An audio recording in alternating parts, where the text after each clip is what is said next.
Un saludo. Amén. Vamos a ver si nos conectamos aquí. Gloria a Dios. Ya estamos. Gloria a Dios. Amén. Amén, amén. Muy bien. ¿Cómo están, hermanos? Bendiciones. Santos hermanos allá en el Face también. Un saludo muy especial. Y muy bien. Gloria a Dios. Bienvenidos todos, santos hermanos, sus alumnos aquí en el Zoom y a nuestros amigos invitados a través del Face. De gracia, dice la Escritura, que hemos recibido y de gracia debemos dar. Nuestro deseo es bendecir a la mayor cantidad de personas posibles con enseñanzas, con instrucciones venidas del cielo, porque nuestra fuente de inspiración, de luz y conocimiento son las Escrituras. Hoy vamos a abordar un tema que tiene que ver con el testimonio, con la vida práctica, con la conducta, con el reflejo que debemos dar de la presencia de Cristo en nuestras vidas. Y hemos titulado que somos sal y somos luz. Basado en las palabras que nuestro Señor Jesucristo pronunció allá en Mateo capítulo 5, versículo 13 al 14, donde Él señala de manera muy clara, dirigiéndose a sus discípulos, nosotros entre ellos: vosotros sois la sal de la tierra. Esta declaración es sumamente clave, sumamente fundamental, porque miren lo que Jesús está diciendo: vosotros sois la sal de la tierra, vosotros sois la luz del mundo. Prácticamente en esta declaración él estaba delineando no solo la identidad espiritual de sus discípulos, sino también la misión que definiría a la iglesia hasta el fin de los tiempos. Es decir, no se trataba de una invitación a buscar relevancia o reconocimiento, sino de un llamado a vivir conforme a la naturaleza del reino de Dios. O con esto, un llamado a vivir conforme a la naturaleza del reino de Dios, influenciando al mundo con la verdad, la justicia y el amor divino. Todo esto encierra esta poderosa declaración: vosotros sois. Ojo que este texto no nos está invitando a hacer algo, sino que está declarando lo que somos por haber nacido de nuevo, por ser hijos de Dios, por ser la nueva creación, parte de esa nueva creación en Cristo Jesús. Entonces aquí, de una manera clara, definitiva, se está diciendo que somos. Es nuestra responsabilidad movernos en esa tarea, en esa dimensión, cumplir el propósito de por qué estamos aquí. Entonces, repito, esta declaración hecha por nuestro Señor Jesucristo no se trataba de una invitación a buscar relevancia o reconocimiento, sino de un llamado a vivir conforme a la naturaleza del reino de Dios, influenciando al mundo con la verdad, la justicia y el amor divino. El propósito de esta enseñanza, de esta reflexión, es ayudar al creyente contemporáneo, que el creyente pueda redescubrir su vocación esencial, ser un instrumento de transformación espiritual, moral y cultural en medio de una generación que ha perdido el rumbo. Vivimos en tiempos donde las tinieblas del relativismo, la indiferencia y la incredulidad amenazan con opacar el resplandor del Evangelio. Sin embargo, hay esperanza, gloria a Dios. La luz de Cristo no se apaga ante la oscuridad. Al contrario, brilla con mayor intensidad. Allí donde el pecado abunda, dice la Escritura, recuerdan Romanos 5:20, donde el pecado abundó, sobreabundó la gracia. Nosotros podemos ver que a lo largo de la historia, Dios ha usado a su pueblo, la iglesia, como una fuerza de renovación. Desde José en Egipto, Daniel en Babilonia, hasta los apóstoles en el Imperio Romano. Los hijos de Dios han sido sal y luz en contextos hostiles y desafiantes. La iglesia de hoy no enfrenta menos retos que aquellos héroes de la fe. Somos llamados, somos llamados a mantener la pureza del evangelio y al mismo tiempo a impactar las estructuras sociales, económicas y culturales del mundo con los principios del reino eterno. Estas lecciones son una exhortación a recordar que la fe no es un refugio para el aislamiento, sino una antorcha para el compromiso. No hemos sido redimidos para escondernos, sino para alumbrar. La verdadera espiritualidad no se reduce a la vida devocional privada, sino que se expande hacia la justicia, la misericordia y la verdad en la esfera pública. Como enseñó el profeta Miqueas. Miqueas capítulo 6, verso 8 dice, ¿qué pide Jehová de ti? Solamente hacer justicia, amar misericordia y a humillarte ante tu Dios. Eso está en Miqueas 6, 8. Entonces, ser sal y ser luz es participar activamente en la misión de Dios en el mundo. ¿Por qué? Porque la sal preserva, da sabor y evita la corrupción. La luz, por otro lado, guía, revela y orienta el camino. Entonces, la iglesia, nosotros como creyentes, debemos ejercer esas funciones con fidelidad, no solo dentro de los templos, o con eso. La gente ha limitado, a veces los cristianos han limitado su accionar al templo, no. Los hogares, las escuelas, los gobiernos, las empresas, las naciones deben ser testigos oculares, deben poder gustar la sal que somos y experimentar la luz que somos y que reflejemos. Entonces el creyente debe vivir conforme al Evangelio.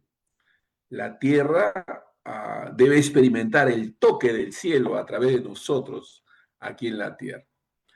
Entonces, tenemos que tener cuidado porque no debemos pretender ser una reflexión teórica sobre la influencia cristiana, sino esto debe ser un llamado pastoral, un llamado a encarnar la fe en cada área de nuestra vida. Nuestro deseo debe ser terminar siendo inspirados a vivir nuestra fe con valentía, con sabiduría, con amor, comprendiendo que el reino de Dios no es una utopía distante. El reino de Dios es una realidad presente que avanza cada vez que un corazón obedece a Cristo. Entonces, Dios permita que el Espíritu Santo encienda en nosotros, en nuestro interior, la llama de la misión. Que podamos recordar, hermanos, siempre que somos parte de un pueblo escogido, una nación santa, un real sacerdocio, como dice allá en Primera de Pedro 2:9. Somos llamados a anunciar las virtudes de aquel que nos llamó de las tinieblas a su luz admirable. Podamos nosotros con convicción declarar que el mundo conoció la verdad porque la iglesia decidió brillar, brillar. Ahora, hay algunas cosas que debemos entender. La iglesia no es una institución humana más. Es el cuerpo viviente de fe en Cristo en la tierra. La iglesia ha sido instituida por el mismo Señor para ser la maestra del mundo. Ojo con esta declaración. La iglesia ha sido instituida por el mismo Señor para ser la maestra, la que delinee, la que oriente, guíe. Es decir, somos portadores de la verdad divina ante una humanidad confundida por sus propias filosofías y teorías. El mundo, hermanos, no puede saber cómo vivir ni en qué dirección caminar sin la luz de la palabra que nosotros como creyentes, como iglesia, custodiamos y proclamamos. Dice en Salmo 119, versículo 105, lámpara es a mis pies tu palabra y lumbrera a mi camino. Alabado sea Dios. Hermano, nuestro Señor Jesucristo declaró que su pueblo debía enseñar a las naciones. Recuerdan en Mateo 28:20 que guarden todas las cosas que os he mandado, dice. Esto implica que la tarea nuestra como iglesia no se limita a predicar la salvación del alma, sino a formar una cultura conforme a los principios del reino de Dios. La fe cristiana no es un simple consuelo para el corazón, sino una fuerza transformadora para la mente y la sociedad. Donde el Evangelio ha sido abrazado, las naciones han sido renovadas. Donde se ha despreciado, la oscuridad moral y espiritual ha prevalecido.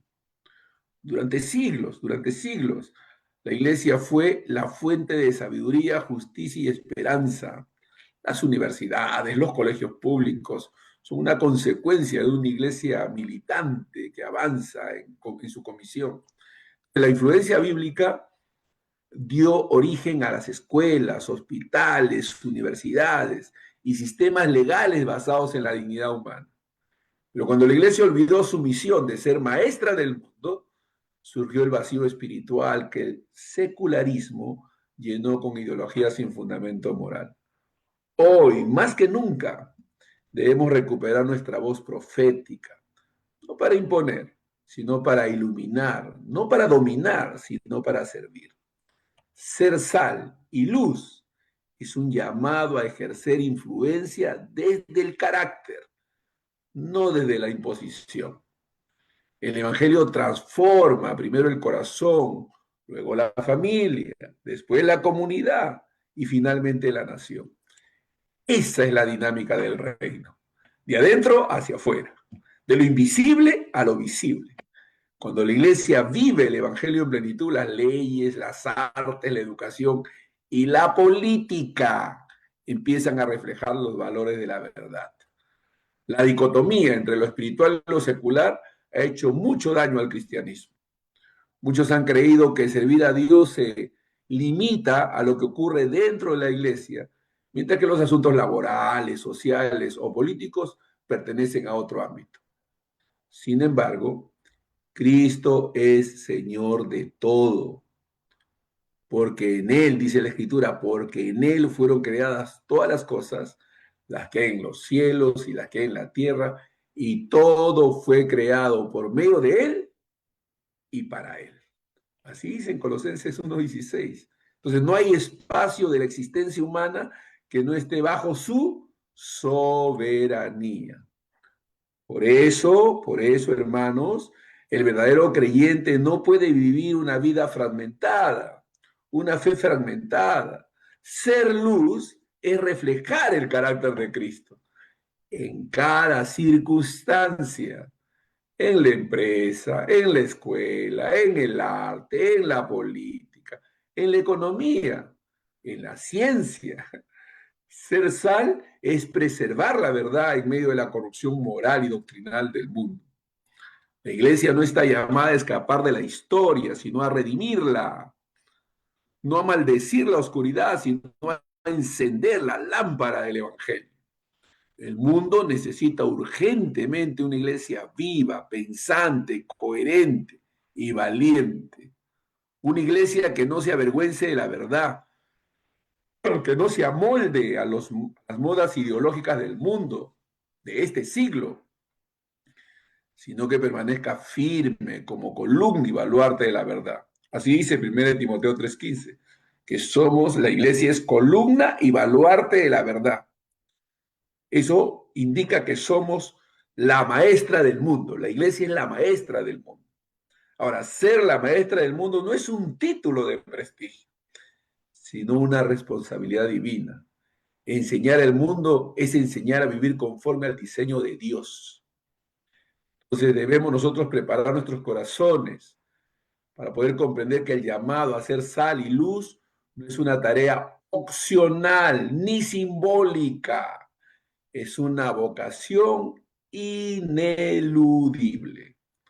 La iglesia es el medio por el cual Dios manifiesta su voluntad en la tierra. Si la iglesia calla, la oscuridad avanza. Si la iglesia se enciende, el mundo ve el camino. Entonces nosotros, como la luna que refleja la luz del sol, nosotros como iglesia reflejamos la gloria de Cristo. Nuestra misión no es producir luz propia, sino reflejar la luz de aquel que dijo, yo soy la luz del mundo, el que me sigue no andará en tinieblas, sino que tendrá la luz de la vida. Eso está en Juan 8:12. Amén. Entonces, lo primero que tenemos que entender es que tenemos una identidad. La identidad de la iglesia como sal y luz. Miren, Mateo 5:13 y 14 dice, vosotros sois la sal de la tierra. Si la sal se desvaneciere, ¿con qué será salada?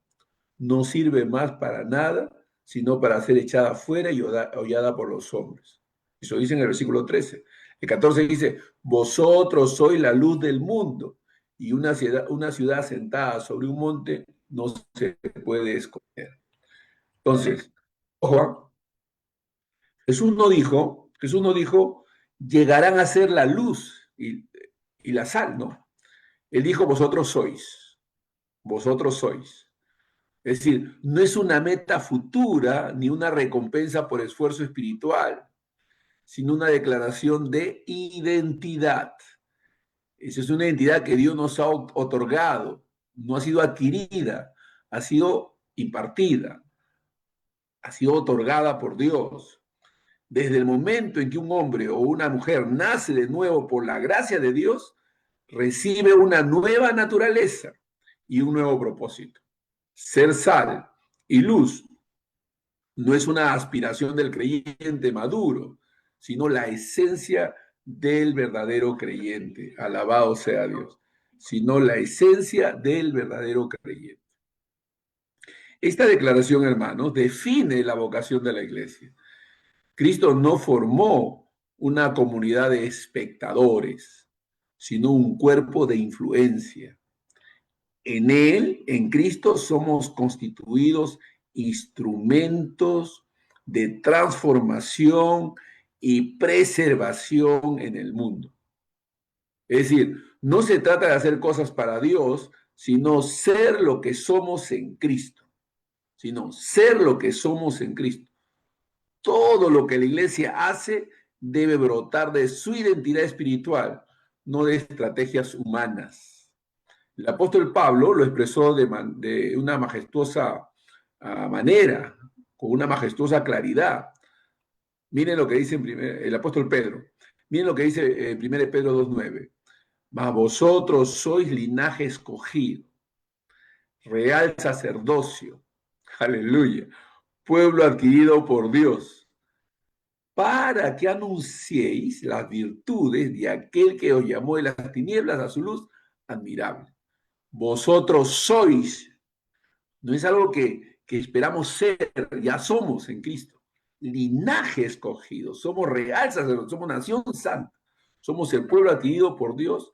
¿Para qué? Para que anunciemos la virtud de aquel que nos llamó de las tinieblas a su luz admirable. Primera de Pedro 2:9. Ser sal y luz, por tanto,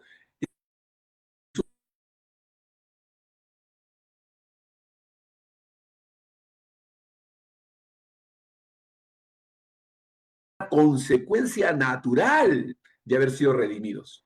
Porque el carácter de Cristo en él se vuelve irresistible. Su vida, sus palabras y sus acciones se convierten en un testimonio vivo del poder del Evangelio. Miren, hermano, cuando la Biblia habla de la sal es símbolo de pureza, es símbolo de preservación y propósito. En los tiempos bíblicos, la sal era más que un condimento, era un elemento de gran valor, usado para preservar los alimentos y purificar. También simbolizaba la fidelidad del pacto. En Levítico 2:13 habla de esto. Dios ordenó, y sazonarás con sal toda ofrenda que presentes, y no harás que falte jamás de tu ofrenda la sal del pacto de tu Dios. La sal del pacto representa la permanencia, la incorruptibilidad y la verdad. Así como la sal impedía la descomposición de los alimentos, la iglesia está llamada a impedir la corrupción moral del mundo. Cuando la sociedad pierde su sentido de justicia, la iglesia debe recordar lo que es santo. Cuando la cultura se desvía del orden divino, la iglesia debe reafirmar la verdad eterna de la palabra de Dios. El Señor advirtió que la sal puede desvanecerse, o sea, perder su propósito, Mateo 5:13.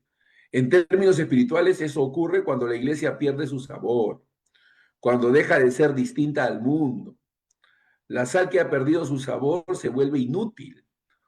Una iglesia que se adapta al pecado para no incomodar, deja de ser profética.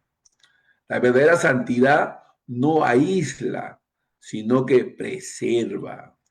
La presencia de creyentes fieles en un mundo decadente es una barrera invisible contra el avance de la corrupción.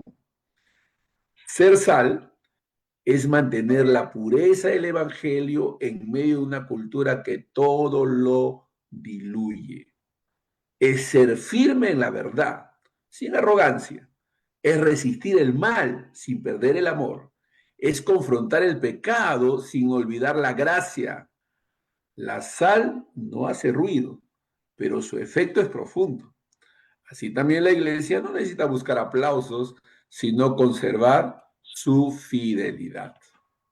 Pero cuando la Biblia se refiere a la iglesia como luz, luz es revelación, luz es guía, luz es testimonio. O sea, esta segunda metáfora de nuestro Señor es igualmente poderosa. El Señor Jesús dijo, vosotros sois la luz del mundo.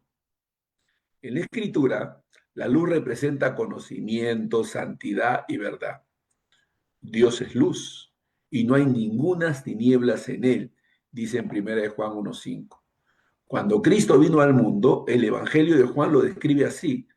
En él estaba la vida y la vida era la luz de los hombres.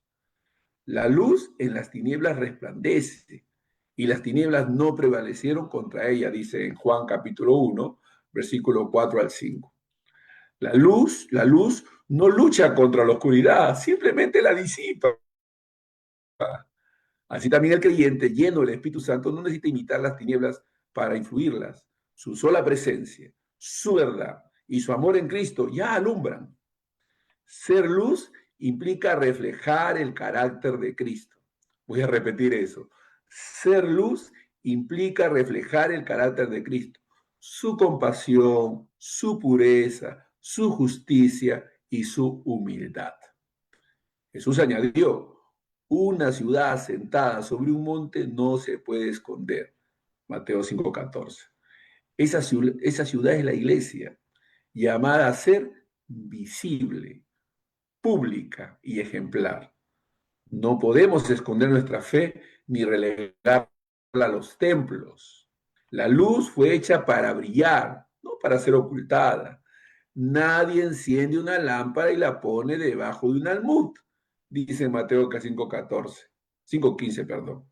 Si el evangelio es poder de Dios, debe manifestarse visiblemente en cómo vivimos, trabajamos, educamos y amamos. Ser luz no consiste solo en predicar, sino en encarnar el mensaje. En un mundo donde muchos hablan de Dios, pero pocos lo reflejan, el testimonio de una vida íntegra se convierte en el faro que guía a los extraviados hacia Cristo. Jesús mismo dijo, así alumbre vuestra luz delante de los hombres. ¿Dónde debe alumbrar nuestra luz? Delante de los hombres, para que vean vuestras buenas obras y glorifiquen a vuestro Padre que esté en los cielos. Mateo 5:16. Las buenas obras no salvan, pero glorifican a Dios. Son el reflejo de una fe viva que transforma el corazón y la conducta. Entonces, nuestra identidad se convierte en una misión.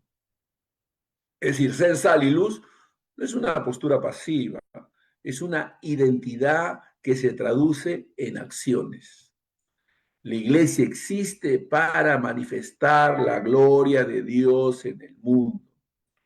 No somos un grupo selecto que se refugia de la contaminación del mundo. Somos embajadores de Cristo que entran en el mundo para redimirlo con la verdad. El Señor dijo, no te pido, oh Padre, que los quites del mundo, sino que los guardes del mal. Aleluya. Amén. No tenemos que quitarnos del mundo, solo guardarnos y protegernos en el Señor. Jesús oró diciendo, como tú me enviaste al mundo, así yo los he enviado al mundo. Juan 17:18. Jesucristo, nuestro Señor, dijo, orando a su Padre, ¿eh? Como tú me enviaste al mundo, así yo los he enviado al mundo. Juan 17:18. Quiere decir que esta declaración revela la continuidad de la misión. Así como el Hijo fue enviado a manifestar al Padre, la Iglesia ha sido enviada a manifestar a Cristo. Nuestra misión no es diferente, gloria a Dios, sino participativa. Llevar la luz del Evangelio hasta los confines de la tierra. Cuando como creyentes entendemos nuestra identidad, no necesitamos buscar relevancia, porque nuestra existencia misma se vuelve relevante. Una iglesia que vive su llamado ilumina sin gritar, transforma sin imponer y conquista sin violencia, porque la verdad del Evangelio se abre paso con poder espiritual y moral. Nuestra comunión con Cristo es la fuente del sabor y el resplandor. Ninguna sal conserva su sabor si está separada de la fuente. Ninguna lámpara brilla si no está conectada a la corriente. Así también, la iglesia no puede manifestar su influencia si no permanece en comunión con Cristo. El mismo Señor dijo, separados de mí, nada podéis hacer. ¿Recuerdan Juan 15:5? Separados de mí, nada podéis hacer. Entonces, la santidad no consiste en tener más reglas, sino en tener más comunión con el Señor. Cuanto más cerca está la iglesia de Cristo, más resplandece su luz. Cuando más se aleja, más se apaga su testimonio.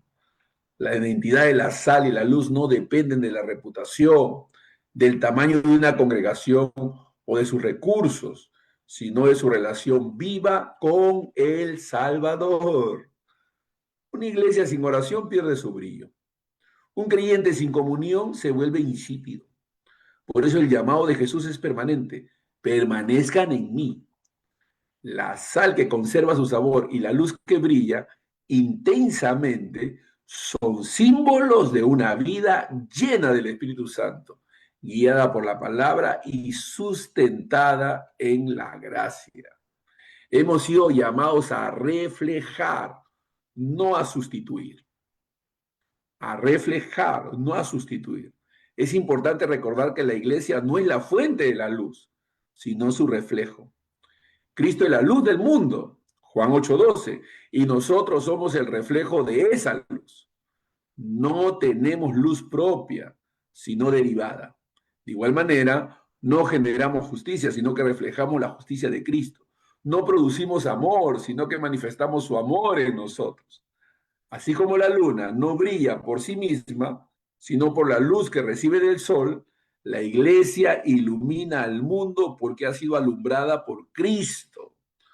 Cuanto más nos acercamos a Él, más fuerte será nuestro resplandor y cuanto más nos alejemos, más débil será nuestra influencia. Nosotros debemos ser relevantes porque somos una iglesia fiel. Miren, el mundo no necesita una iglesia famosa, sino una iglesia fiel. El poder de la sal y la luz no está en su cantidad, sino en su pureza. Alabado sea Dios, sino en su pureza. Amén. Entonces, un pequeño grupo de creyentes llenos del Espíritu Santo pueden transformar una nación entera. Así lo hicieron los primeros cristianos en el Imperio Romano, quienes son sin templos, sin poder político y sin recursos, sacudieron la historia porque tenían una fe ardiente. Hoy el desafío es el mismo. La iglesia debe recuperar su sabor, su luz y su testimonio.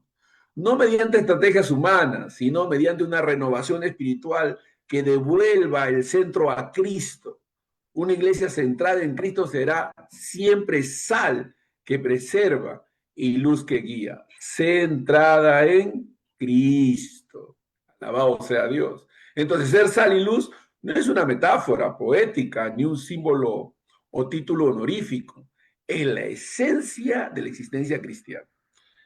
Cuando la iglesia olvida quién es, se vuelve irrelevante. Cuando recuerda su identidad en Cristo, se vuelve imparable. Nada nos puede detener. Alabado sea Dios. Maravillosa declaración. Entonces tenemos que aprender a confiar en Dios, a dejar que sea Él quien se mueva en nosotros. La sal y la luz son indispensables en un mundo corrompido y oscuro. La primera impide la descomposición moral. La segunda revela el camino de la verdad. Ambas actúan silenciosamente, pero con un poder incontenible. Así debe ser la iglesia, hermanos.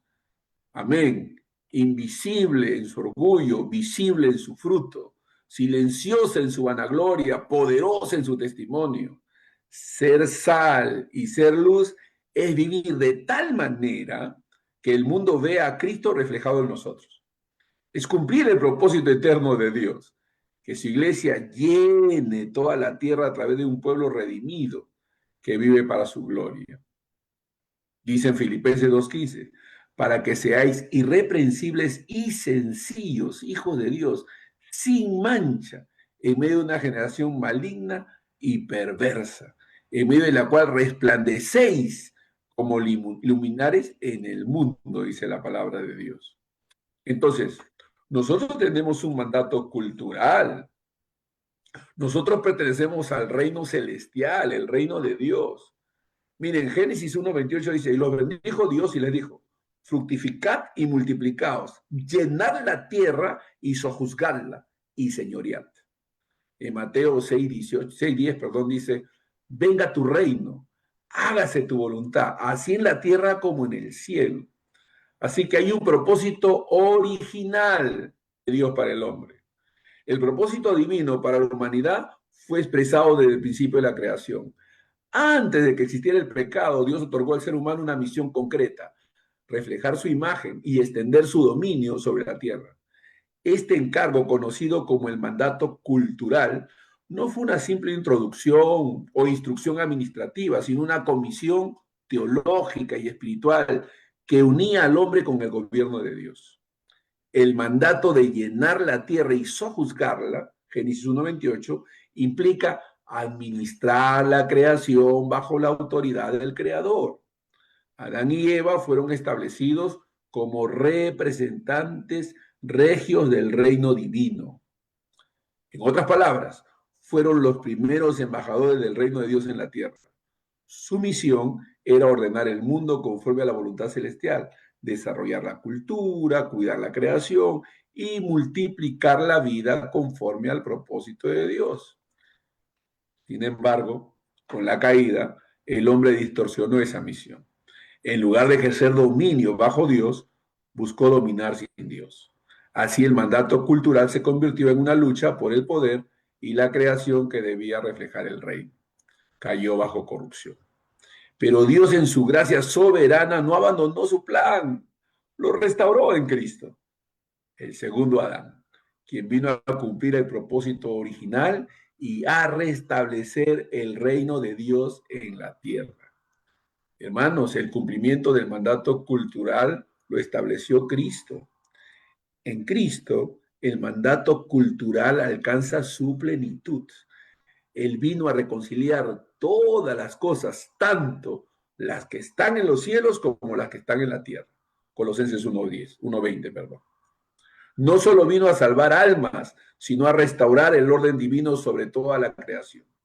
Su obra redentora abarca la totalidad de la vida, espiritual, moral, social, económica y cultural.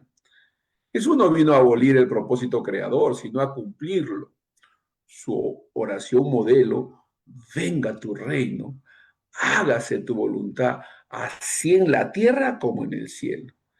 Expresa el corazón del mandato original, que la tierra sea un reflejo visible del gobierno de Dios. Cada creyente que vive bajo el señorío de Cristo se convierte en un colaborador activo de esa restauración. El apóstol Pablo enseña que Dios nos trasladó al reino de su amado Hijo. Colosenses 1:13. Ya no pertenecemos al sistema de este mundo, sino al reino de Cristo. Ser sal y luz, por tanto, significa extender ese reino en la tierra, mostrando en la práctica que hay un rey justo, santo y misericordioso. El reino no se impone por la fuerza, sino por la transformación del corazón y la obediencia a la verdad. Es un mandato cultural que expresa este reino. El reino de Dios no es un concepto político, sino una realidad espiritual con implicaciones culturales. Es el reinado de Cristo sobre todo lo creado, donde Cristo gobierna, hay orden, justicia, amor y verdad. Donde su palabra dirige la conducta humana, la cultura florece conforme a su diseño. El mandato cultural es entonces la expresión visible del reino invisible. Cada vez que un creyente trabaja con excelencia, gobierna con justicia, enseña con verdad o crea con belleza, está reflejando la imagen de Dios y cumpliendo el propósito del reino. Aleluya. El trabajo, la ciencia, la educación, las artes, la economía y la política son esferas donde la sal y la luz del reino deben manifestarse. Gloria a Dios. Tenemos que renovar nuestra manera de pensar, ¿no? El trabajo, la ciencia, la educación, las artes, la economía y la política son esferas donde la sal y la luz del reino deben manifestarse. El cristiano no debe ver estas áreas como seculares o profanas, sino como campos de misión. Allí donde se honra a Dios y se practica la verdad, su reino avanza. El error de muchos creyentes ha sido reducir el evangelio a lo espiritual, olvidando que el reino de Dios abarca toda la vida. El mismo Jesús en sus parábolas, usó imágenes cotidianas: una semilla, una levadura, una moneda, un campo. Con ello enseñó que el reino penetra la historia y transforma lo común en santo. La iglesia, hermanos, es usada como agente del reino. Dios ha confiado a la iglesia la responsabilidad de ser la portadora del reino. Jesús dijo: y te daré las llaves del reino de los cielos. Mateo 16:19. Las llaves representan autoridad delegada. La iglesia no posee el reino, pero sí tiene el encargo de abrir las puertas para que el reino sea conocido. Esa autoridad no es para dominar el mundo, sino para servirlo y discipularlo en el amor y la verdad. La iglesia es el medio por el cual Dios manifiesta su voluntad en la tierra. Cada congregación local es una embajada del reino. Cada creyente es un embajador que representa los intereses del cielo en medio de una cultura caída. Esto significa que la iglesia no debe adaptarse a los valores del mundo, sino influirlo para redimirlo. Cuando la iglesia vive su llamado, la sociedad es bendecida. La justicia se promueve, la compasión se practica, la verdad se enseña y la esperanza se propaga. Pero cuando la iglesia se conforma al mundo, pierde su poder de transformación.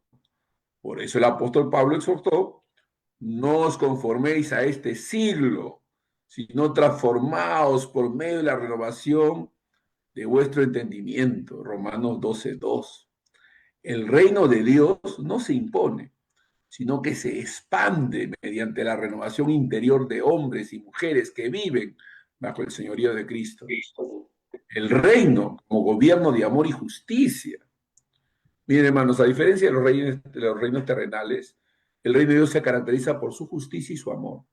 El salmista declaró allá en Salmos 89:14, justicia y juicio son el cimiento de tu trono, misericordia y verdad van delante de tu rostro.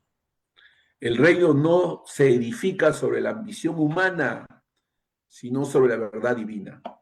Donde Cristo gobierna, las relaciones se sanan, la dignidad se restaura, la vida florece. El Evangelio no es un mensaje de evasión, sino de transformación. No nos llama a escapar del mundo, sino a renovarlo conforme a la voluntad de Dios. El creyente que trabaja con justicia, que cuida la creación, que enseña la verdad o que sirve con amor, está participando activamente de la manifestación del reino. Alabado sea Dios. Por eso, el reino no se limita al ámbito religioso. Es una realidad que se extiende a cada área de la existencia humana, como dijo Abraham Kuyper, el teólogo reformado. Esta es su declaración. No hay ni una sola pulgada en todo el dominio de nuestra existencia humana sobre la cual Cristo, quien es soberano de todo, no clame, es mío. Aleluya. Amén. Ese es el corazón del mandato cultural. Reconocer el señorío total de Cristo sobre la tierra, vivir conforme a esa verdad. Nosotros debemos orar y obedecer. Somos motores del reino. Jesús enseñó a orar y a decir, venga tu reino. Pero esa oración no es pasiva, implica acción. Rogar por el reino es disponerse a vivir en obediencia a su rey. La oración sin obediencia es incoherencia. La obediencia sin oración es impotencia. Ambas son necesarias para que el reino avance. Cuando la iglesia ora con fe, la voluntad de Dios se manifiesta en la historia. Cuando la iglesia obedece con fidelidad, el reino se establece en los corazones. El reino no es una utopía futura, sino una realidad presente en todo lugar donde Cristo reina. El creyente que ora, hágase tu voluntad, se convierte en instrumento de esa voluntad.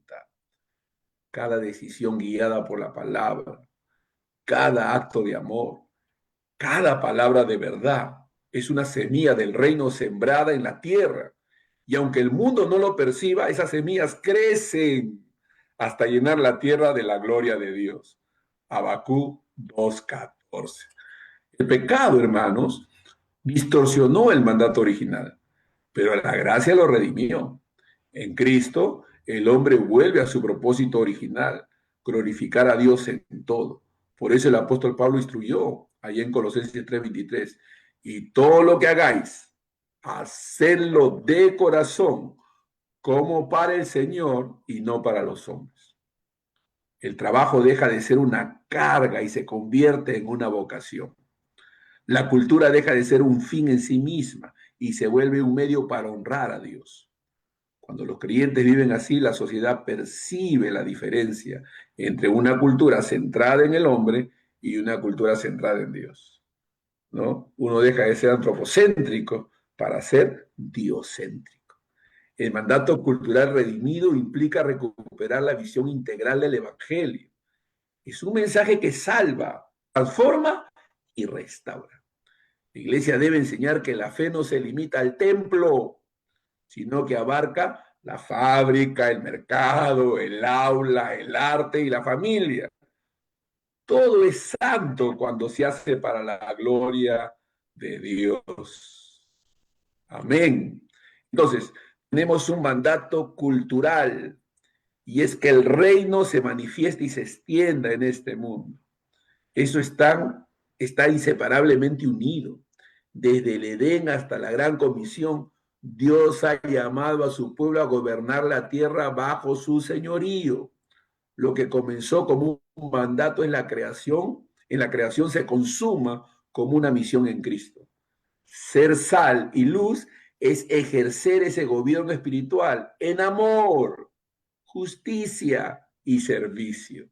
Es reconocer que la tierra pertenece al Señor y que cada aspecto de la vida debe reflejar su gloria. El reino de Dios no espera ser instaurado por medios humanos, sino manifestado por vidas redimidas. Ahí donde un corazón se somete a Cristo, el reino ha llegado.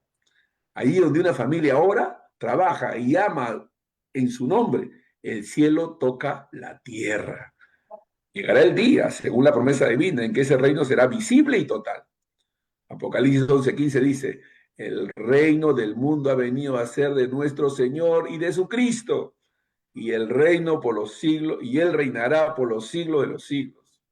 Hasta entonces, la iglesia continúa su labor, ser la sal que preserva, la luz que ilumina, y el pueblo que ora y trabaja para que la voluntad de Dios se haga, así en la tierra como en el cielo.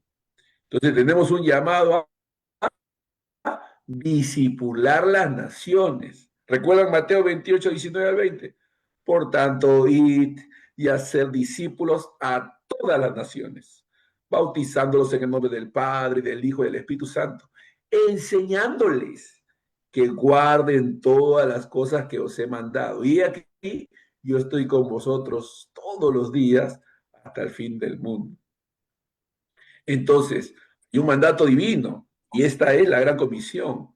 La misión de la misión de la iglesia no fue diseñada por hombres, sino establecida por el mismo Cristo resucitado. La llamada gran comisión no es una sugerencia piadosa, sino el decreto real del reino del Señor del universo. Con esta palabra Jesús transfirió a su iglesia la continuidad de su obra redentora, a ser discípulo de todas las naciones. El discipular de las naciones no se limita a predicar un mensaje, sino a formar vidas, transformar sociedades y establecer una cultura que refleje el reino de Dios. Cuando Cristo dijo, enseñándoles que guarden todas las cosas que os he mandado, estaba delineando un proceso de enseñanza integral que abarca la mente, el corazón y las estructuras del mundo. El Evangelio no fue dado para crear adeptos religiosos, sino discípulos obedientes. No fue proclamado para generar instituciones, sino para producir transformación. Discipular es guiar a las personas y pueblos a una nueva forma de vida bajo el señorío de Cristo. Aleluya. Antes de enviar a sus discípulos, Jesús les declaró, toda potestad me es dada en el cielo y en la tierra. Mateo 28, 18. Esta afirmación es el fundamento del discipulado de las naciones. La misión de la iglesia se apoya en la autoridad soberana del Cristo exaltado. No se trata de una empresa humana, sino de una extensión del gobierno celestial. El discipulado de las naciones no es un proyecto cultural, occidental, ni una campaña religiosa. Es el ejercicio legítimo del reino de Dios en medio del mundo. Cristo reina sobre todas las esferas, la ciencia, la educación, el arte, la economía y la política. Su señorío no se limita al corazón individual, sino que abarca el cosmos entero. Por tanto, la iglesia enseña las palabras de Cristo, ¿no? Enseña las palabras de Cristo y cuando hace esto, está ejerciendo autoridad delegada. Donde se predica su verdad, las tinieblas retroceden.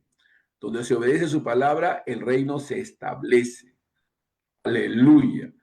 Entonces las naciones vienen a ser el objeto y campo de redención, de la redención. Dios siempre ha tenido a las naciones en su corazón. Desde la promesa hecha a Abraham, la misión divina apuntaba a la redención universal. ¿Recuerdan Génesis 12:3? Y serán benditas en ti todas las familias de la tierra. En alguna versión dice todas las naciones de la tierra. Israel fue escogido no para ser un fin en sí mismo, sino un canal de bendición para los pueblos. De esa nación vendría el Mesías, quien abriría las puertas de la salvación a todos los pueblos y tribus. En el Nuevo Testamento, esa promesa alcanza su cumplimiento, aleluya, porque Cristo nos enviaba a nosotros, sus discípulos, a todas las naciones. Esta declaración es que el reino ya no está limitado a una etnia, geografía o cultura, sino que se extiende a todo pueblo que crea en él. El discipulado de las naciones, por tanto, no es una tarea secundaria, amados hermanos. Es el corazón mismo del plan redentor. El Evangelio no pertenece a una cultura, trasciende todas las culturas para transformarlas desde adentro. Dios nos ha llamado a ser discípulos, discípulos. El verbo hacer discípulo del griego mapeteo significa formar aprendices, seguidores que imitan y obedecen a su maestro. Jesús no mandó a hacer creyentes, sino a ser discípulos. La diferencia es profunda. El creyente nace, el discípulo se hace. El creyente se convierte, cree en Cristo. El discípulo vive como Cristo y para Cristo. En muchos lugares la iglesia ha confundido evangelización con discipulado. Evangelizar es anunciar el evangelio. Discipular es enseñar a vivir conforme a él. Evangelizar es el inicio del proceso. Discipular es su plenitud. Un discípulo no solo confiesa a Cristo, sino que lo sigue y lo obedece y lo representa. Por eso el discipulado no es un curso, sino una forma de vida. Se manifiesta en la obediencia continua a la palabra de Dios. Jesús mismo definió la esencia del discipulado cuando dijo, si permaneciereis en mi palabra, seréis verdaderamente mis discípulos y conoceréis la verdad y la verdad os hará libres. La iglesia está llamada a producir hombres y mujeres libres, libres del pecado, libres del temor, libres de la ignorancia espiritual. Donde hay discipulado, hay transformación. Donde hay instrucción sin seguimiento, la religión se convierte en algo sin vida. Necesitamos entender estos principios para experimentar lo que realmente Dios ha destinado para nosotros como iglesia, como pueblo de Dios. Amén. Debemos predicar, salir, evangelizar, compartir y luego instruir, luego capacitar. Y cada creyente debe ser el reflejo de la vida de Cristo en ellos, porque hemos sido llamados a a caminar como sal y como luz.